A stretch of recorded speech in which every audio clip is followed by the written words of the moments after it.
all. I hope everyone is doing well. So this week the lesson was around those individuals that are incarcerated that have neuropsychiatric problems. And I personally found this to be a bit difficult to read through and learn more about.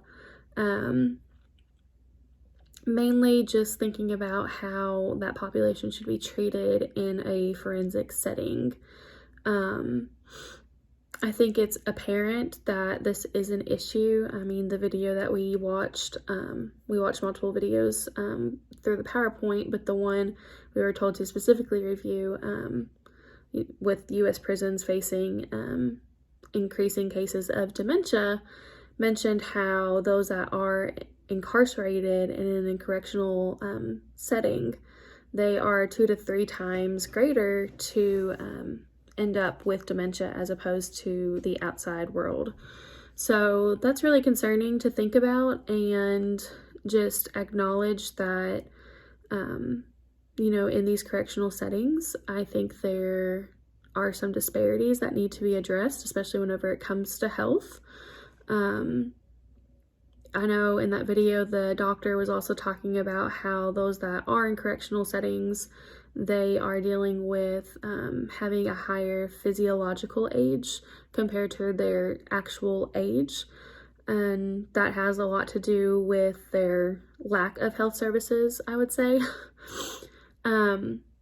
So how these individuals should be treated in the settings that they are in, I 100% think that they need some sort of special treatment, especially since it's, the elderly population mostly that is dealing with things like dementia, and they're not even being able to really remember anything that is going on. I also want to talk about quickly, in another one of my classes, we talked about compassionate release. I think for a situation like this, that's something that maybe should be considered. I'm not really sure of the prevalence of compassionate release, but I believe that if someone, has served most of their sentence, they have committed mainly a majority of nonviolent crimes, and they have dementia or a terminal illness even, you should be looking at a compassionate release possibly.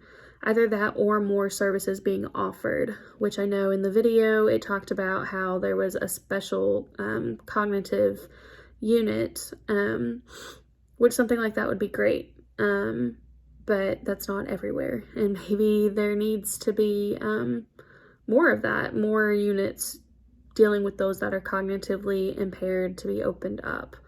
I definitely think though that this is a population that is in need of help, especially whenever it comes to health and health services. And then if you're dealing with anything with the brain and illnesses there, I think it's obvious that they are likely in need of more help and more services than the general population in a forensic setting.